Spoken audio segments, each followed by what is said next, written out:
You're traveling through another dimension. A dimension not only of sight and sound, but of mind. A journey into a wondrous land whose boundaries are those of imagination. Your next stop, the Twilight Zone.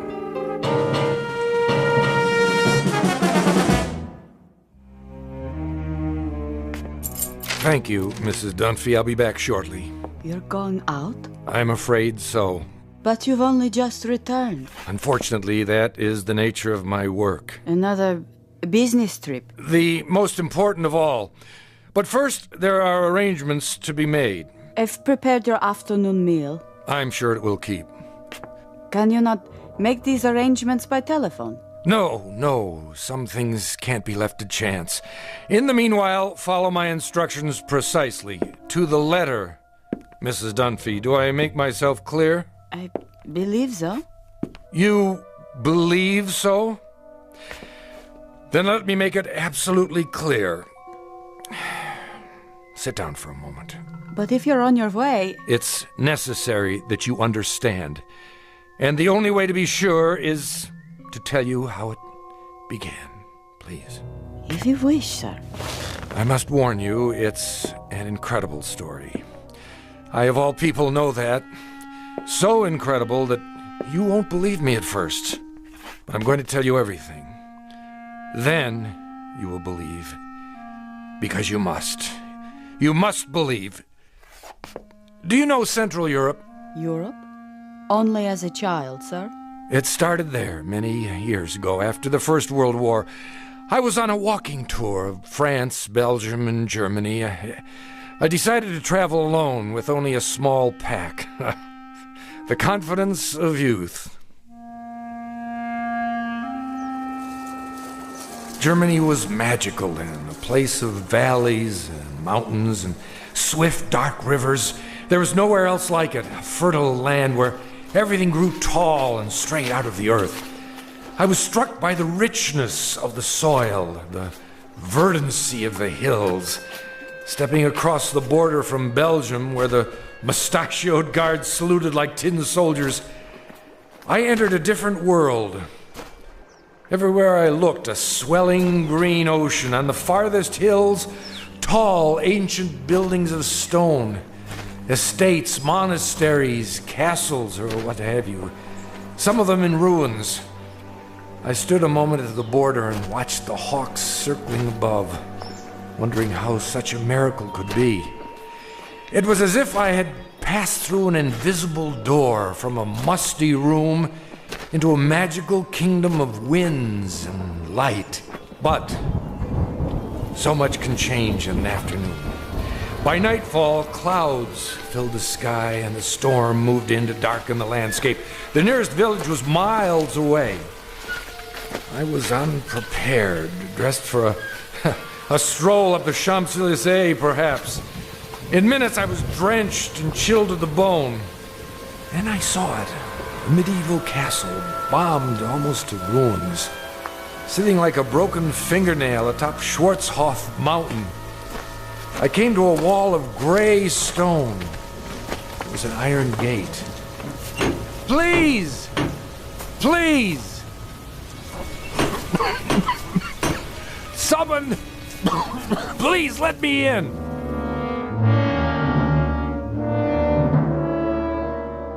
A story told years ago by a man who recalled it from his youth. Fortunately, or perhaps unfortunately, he was never able to put it out of his mind. It begins with a wayfaring traveler.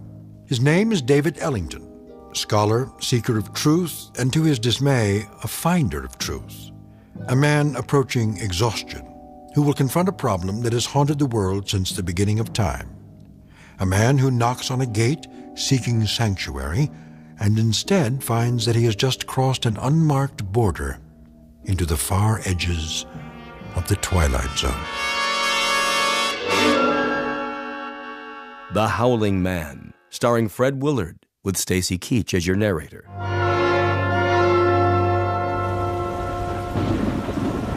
I found a rope by the gate and pulled it. Please! Someone! Yes? What is it? Let me in. I'm sorry. You don't understand. I'm traveling on foot. We don't allow visitors. I'm not a visitor. What is this place? It is called the Hermitage. And I'm a stranger caught in the storm. Your robe, the cross around your neck. You're a man of God. I'm lost. Don't you understand? Lost. Very well. Follow me. Thank you, brother. You're ill. I'll be all right. Once I dry out. This way. What are these rooms? A barred window in each door. They look like, well, cells. All are empty now. I see, but what were they? Wait here. What for? I'll speak to Brother Jerome. Who?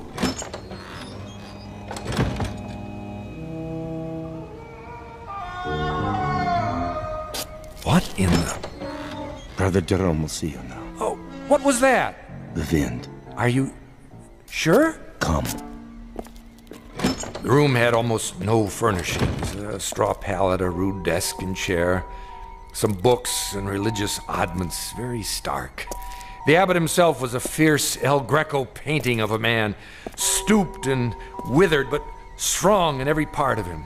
Like the monk who came to the gate, he wore a shepherd's cloak and carried a crooked staff.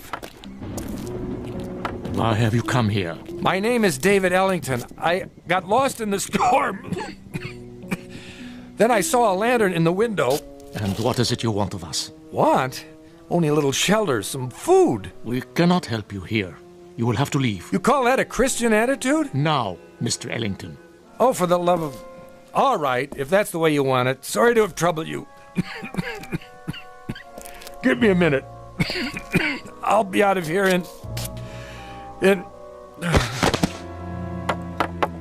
Brother Christophorus. Yes?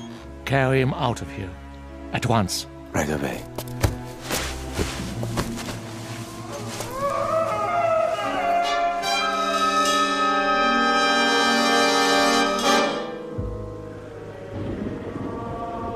I don't know how long I remained unconscious. When I came to, I was in a primitive cubicle, one of the cells. Walls and ceiling of gray stone, a single small window in the shape of an arch, the floor hard-packed dirt. The monk sat nearby in a chair. I lay under a blanket. Beneath me was a bed of straw. Water! He lives. God's infinite mercy. How long have I been here? 9 days, my son. 9 days? You were very ill. The fever was on you. Brother Jerome said you would die, and he sent me to watch over you. I have never seen a man die. He holds that it is an important teaching, but now I suppose it was not your time. Sorry to disappoint you. No, my boy, don't try to rise. You must rest. What in the name of heaven is that? In the name of heaven, nothing. I mean the scream. Scream? That. What? Are you deaf? That cry, I heard it before. You said it was the wind. Ah, the wind cleanses the land after a storm. But it isn't the wind, is it? I don't understand your meaning. It's a man. Careful. You must regain your strength. There! Don't tell me you didn't hear it. Perhaps you would like some soup. It's cold, but nourishing. What I would like, brother, is to leave this place. I'm afraid that's impossible. What do you mean? Only that you're not well enough to travel. And of course, you won't be well enough to travel as long as you think you hear such sounds. Now, the soup. I don't want it. Open, please. There. That's better.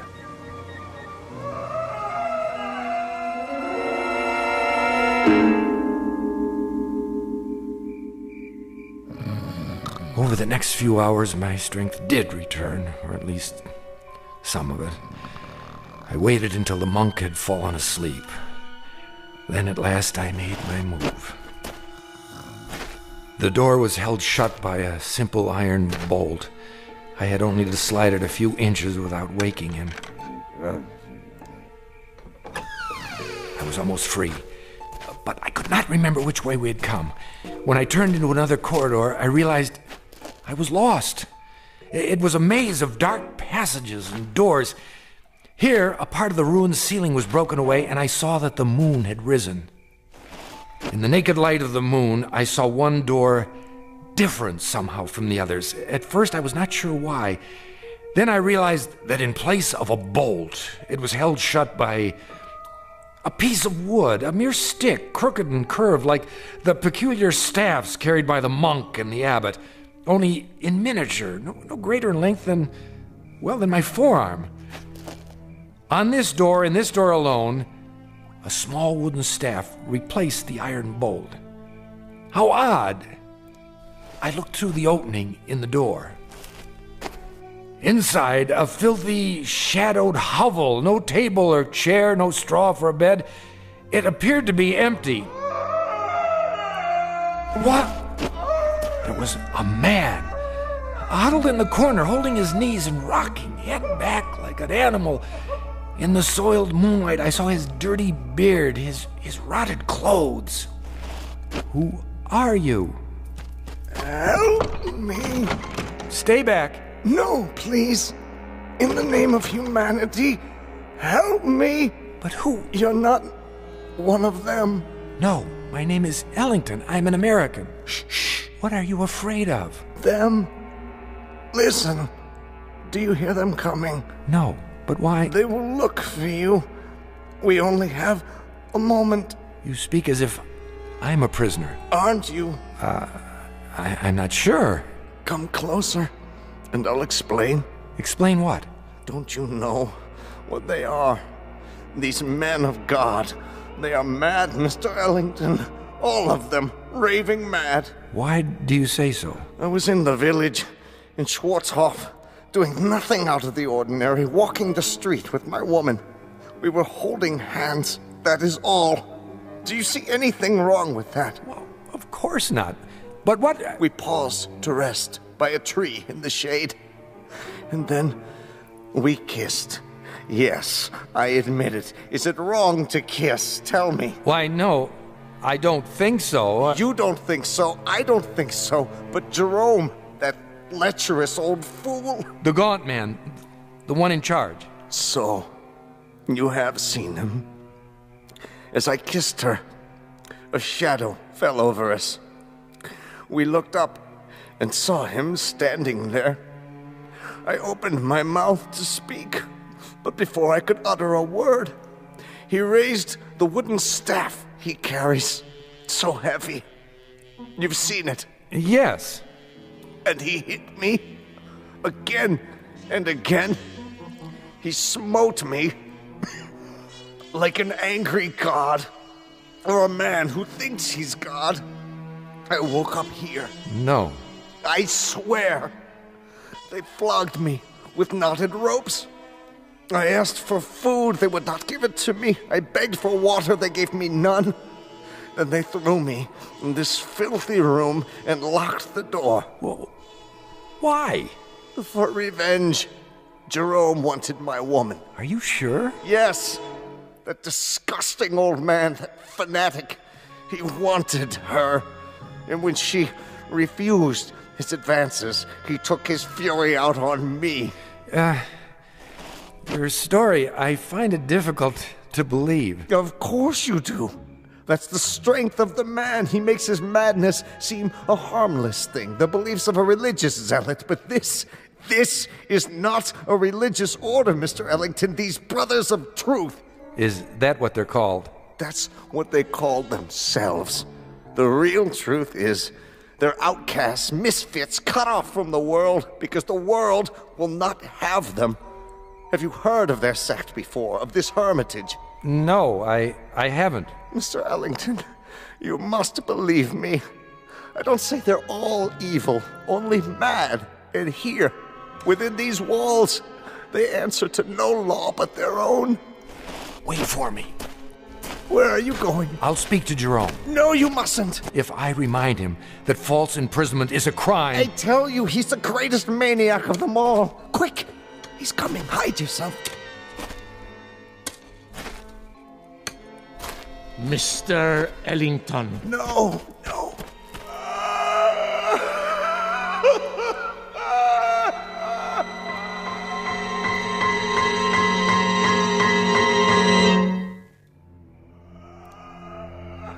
Brother Jerome? I did not know you were well enough to walk. I still feel weak. Brother Jerome. Come with me, please. Look here, This way. Where were you going? I was looking for you. It was unwise for you to wander on your own. The corridors can be treacherous. Oh, can they? In what way? The building is very old. One might trip and fall without a torch. Or go where one is not meant to go, is that it? See something perhaps that you're ashamed of? I do not know to what you refer. Don't you? Oh, then you don't know the grounds very well. I saw something just now that violates the law of this country and of humanity. I must ask you. And I must ask you, Mr. Ellington, to leave the hermitage at once. We lack proper facilities to care for the ill. You certainly do. Arrangements can be made in Schwarzhof. Just a minute. No, not a minute. Not an extra second, Mr. Ellington. Now. I thought you were concerned about my health. I am.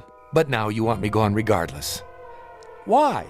I have explained that. You've explained nothing.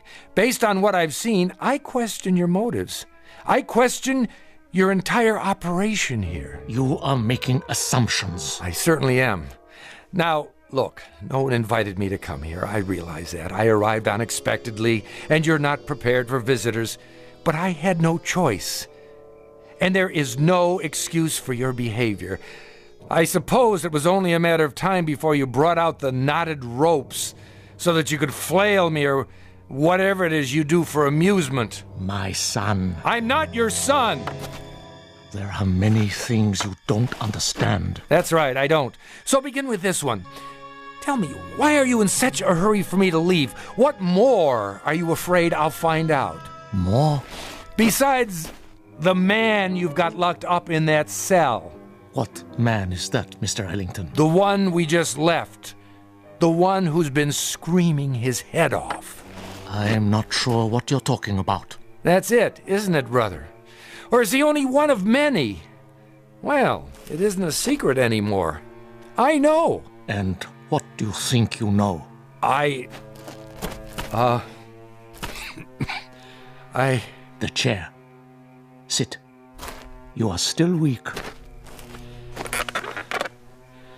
Brother Jerome, I know very little about this cult of yours, what's permitted within these walls, but I doubt very seriously that you can imprison a man against his will. That is quite true. We have no such authority. Then why have you done it? No man has ever been imprisoned at the Hermitage, Mr. Ellington. He claims otherwise. Who claims otherwise? Who do you think? The man in the cell at the end of the corridor. There is no man in the cell at the end of the corridor. I was talking with him. You are talking with no man. And you think I'm hallucinating? Mr. Ellington, you are ill. You still have a fever. In such a state, delirium may cause one to see and hear things that do not exist. Do you mean to tell me you don't hear that? Hear what? Look at me. Dreams can seem very real. And honest men make unconvincing liars. The brother who's been caring for me. Brother Christophorus? Yes. He has a way of looking at the floor when he tells me I'm imagining things. You look at me, but your voice loses its command. More imaginings. I don't know why, but you're both very intent on keeping me away from the truth. What do you know of the truth? Which is not only poor Christianity, Brother Jerome, it's poor psychology, because now I'm very curious indeed. Curiosity is a dangerous thing. Oh, I was taught it's a sign of intelligence. There are some things best left alone. Like sleeping dogs, a nest of snakes. I'll uncover the facts eventually, you know. Meaning what? Just what I say.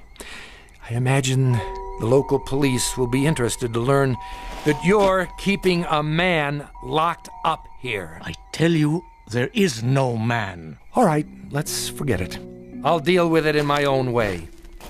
And what way is that? However I see fit. It's no concern of yours now. Oh, and I apologize for not dying. Maybe some other time, brother. Mr. Ellington. A last word? Bon voyage?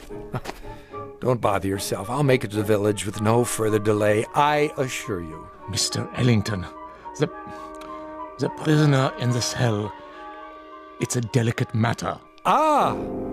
So you admit it? A terrible thing. He's violent, dangerous. More dangerous than you know. We are obliged to lock him in the cell. I'm sure you can understand. I understand that you're still lying to me.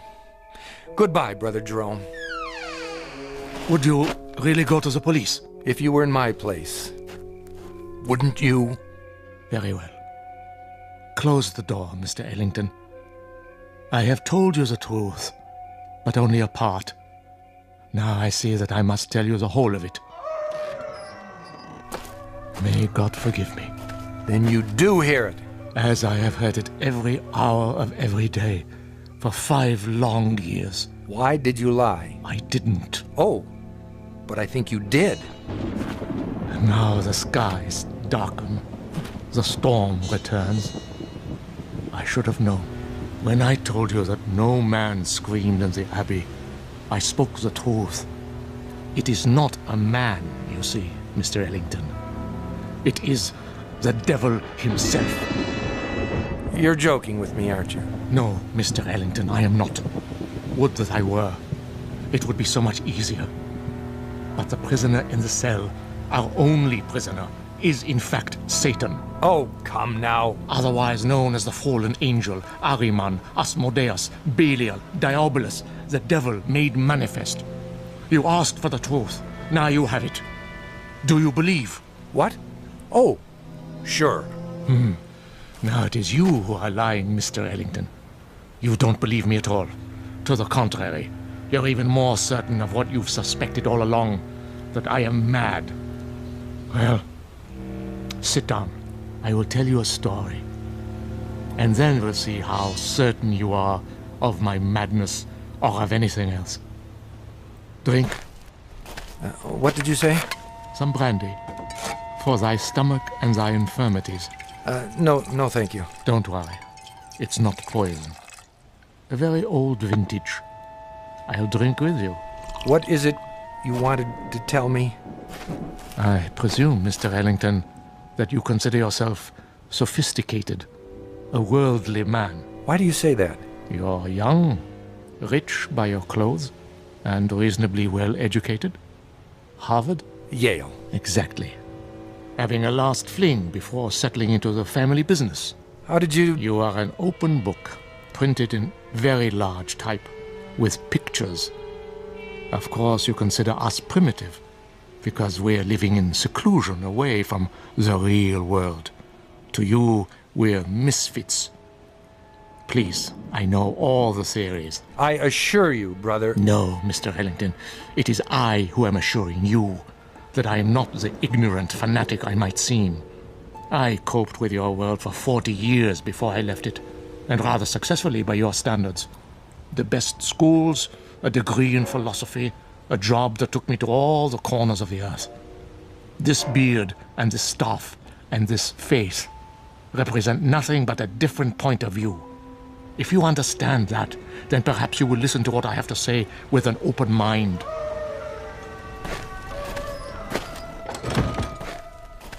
Go on. 5 years ago, there were no screams at the Hermitage.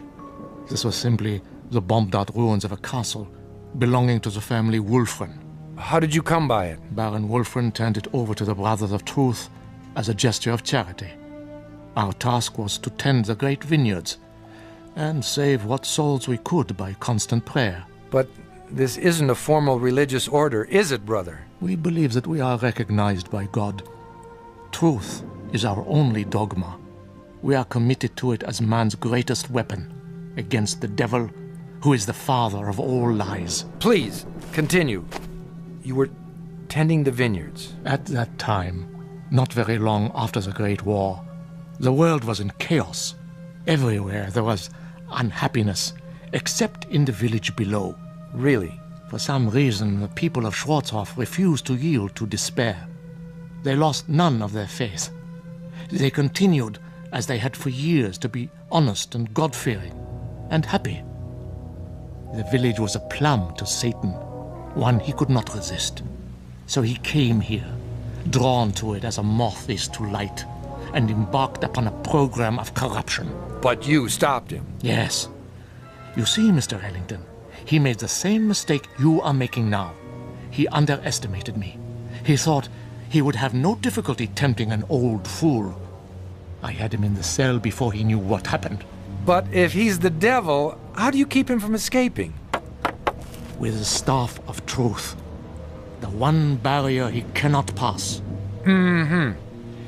And when he first came, just how did you recognize him?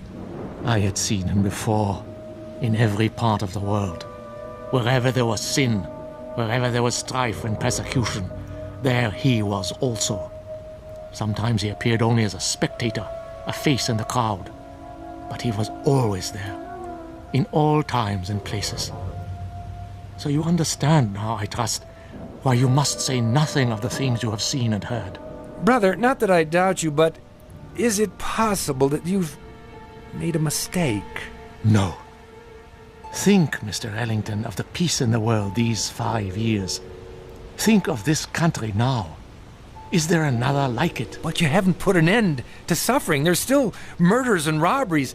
Even now, while we talk, people are starving. The suffering man was meant to endure, my son. We cause much of our own grief and need no help from him. It is the unnatural catastrophes, the great wars, the overwhelming pestilences, the wholesale sinning that we have ended. The world is rebuilding. A great dawn will come. Enough. You've made your case. I believe you, brother. Do you? Truly? I admit I was doubtful at first, but you've convinced me. Absolutely. I promise to keep your secret. Good. Tomorrow, if you feel well enough, you may leave. For now, let the storm pass over. Brother Christophorus will look after you. If you would, go directly to your room. I will. Good night, brother, and thank you. I was glad our conversation was over. It was clear that he was quite mad. I thought of his wild beard, his eyes in the flickering candlelight, and I was relieved to be away from him. The devil, indeed. But the storm had returned, and I was not yet fully recovered.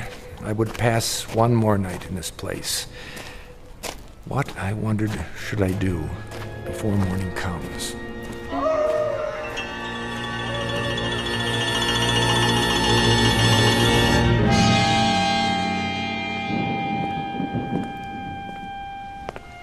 The corridor was dank and empty. I felt as though I were the last sane man in an insane world. What Brother Jerome had told me was utter nonsense, the product of a deranged mind. But his belief, his faith, as he called it, was heavy in the air, infecting the very stones. To bring it down would require outside help, but perhaps I could start that very night with an act of pure, unselfish humanity. Psst! Are you in there? Where else would I be? I thought you weren't coming back. I had a meeting with Brother Jerome. What did he say? He lied to you, didn't he? He said that you're... Go on. What? the devil. The devil! Oh, that's good. That's wonderful. What a dream for an old man. Himself a devil. To catch Satan and lock him away in this god-forsaken place. You don't believe him, do you? Of course not. Then help me. If I let you out now, while they're awake, they may catch you before you leave the grounds. There's always the possibility. But another hour here, you don't know what it's like. Look here, why don't I just go and get the authorities? When? As soon as morning comes. I'll find the path to the village and... No! It would be my death warrant. The authorities will return and find nothing. Who knows what will have happened to me by then? Jerome is mad, but he's shrewd, too. He won't leave any evidence behind. Then, what can we do? You must let me out now. There doesn't seem to be a lock on your cell, only this small shepherd's staff. You could almost reach through the bars and remove it yourself. I've tried. It's wedged in such a way that I can't get my fingers around it. Here, I think I can get it. Quickly. Wait. Brother Christophorus. There you are. Brother Jerome was fearful. You might lose your way. No, nothing of the kind. Come along.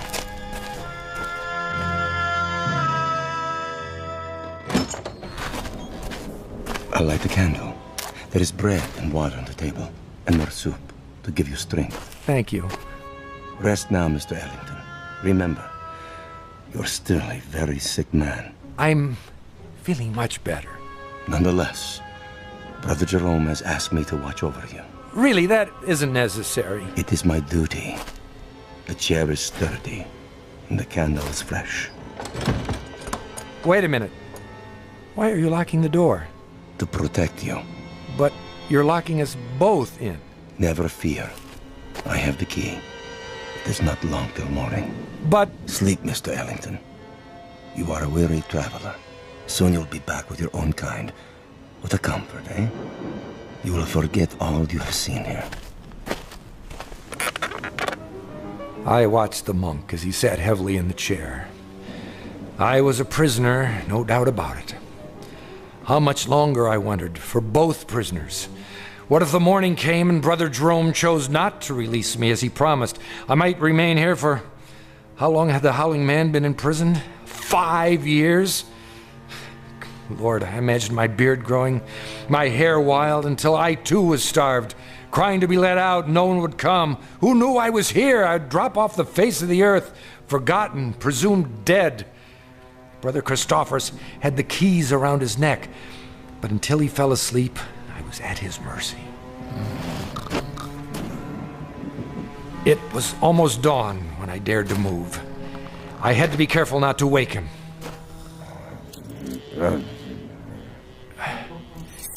Yes, I finally had the key. I locked Brother Christophorus in the cell. There was no time to spare. I knew I must release the Howling Man before I left the hermitage. You've come. Good.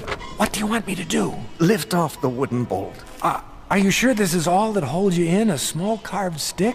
Yes, lift it off, I tell you. But surely you could have forced the door and broken it. Please! There is no time for talk in the name of mercy. If you fail now, they'll kill both of us. All right. Hurry. I'm trying. I just need to slide it out of the latch. Mr. Ellington, where have you gone? Hurry! Hurry! A moment. Stop him! Stop him! Now! Brother Jerome, come quickly! I am free. Stop! I command you! The other way. Now. Here is the gate. It's locked. I must get over the wall. I'll put my hands together. A hoist. Step up. Let not Satan escape us, O Lord. Let him not sow the seeds of evil throughout the world. I call upon you. Up, now! He stepped in my hands and climbed the gate. Now, reach down and give me your hand. Help me. Help you? Help you, mere mortal? Are you mad? And I saw not the foot of a man before me, but a cloven hoof. In a flash of lightning, with those horns grown suddenly from his forehead. Then he turned and vanished in the moonlight. I am sorry for you, my son. What was he? As long as you live, you will remember this night. He is gone. Who? Tell me. Even now, you're not sure. But you will be. And then you'll know, Mr. Ellington. You'll know who it was you loosed upon the world.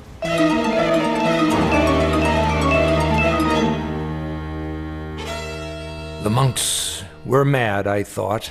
Or the Howling Man was mad. Or I was, or the whole world. But Brother Jerome was correct. I could not forget. And when the pictures of the carpenter from Bromau Inn appeared in the papers, I grew uneasy, for I felt I'd seen this man before. And when the carpenter invaded Poland, I was sure. And when the world was plunged into war and cities had their entrails blown asunder, and that pleasant land I had visited became a place of hate and death, I decided to spend the rest of my life tracking down the one I had released. Each night I dreamed of it, Mrs. Dunphy, and I kept dreaming through all the wars since, until this week.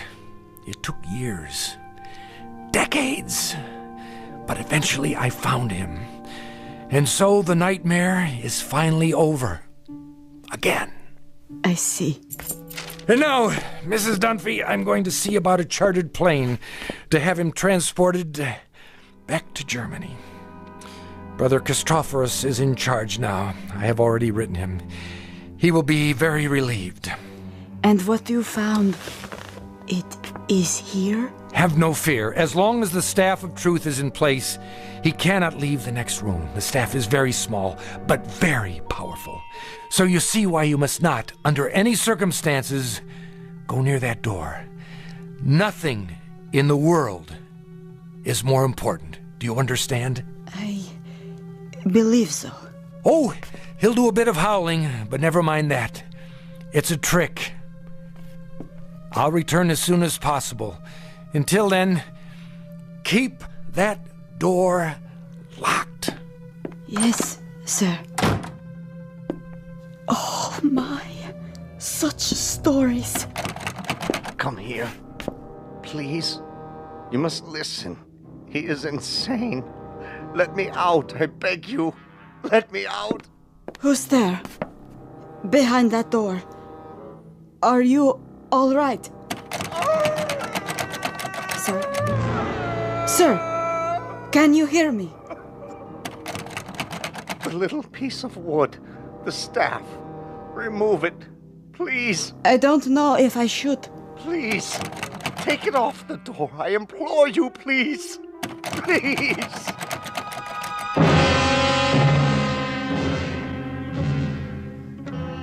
Ancient folk saying, you can catch the devil, but you can't hold him long. Ask Brother Jerome, or Brother Christophorus, or David Ellington. They know, and they'll go on knowing to the end of their days in the Twilight Zone.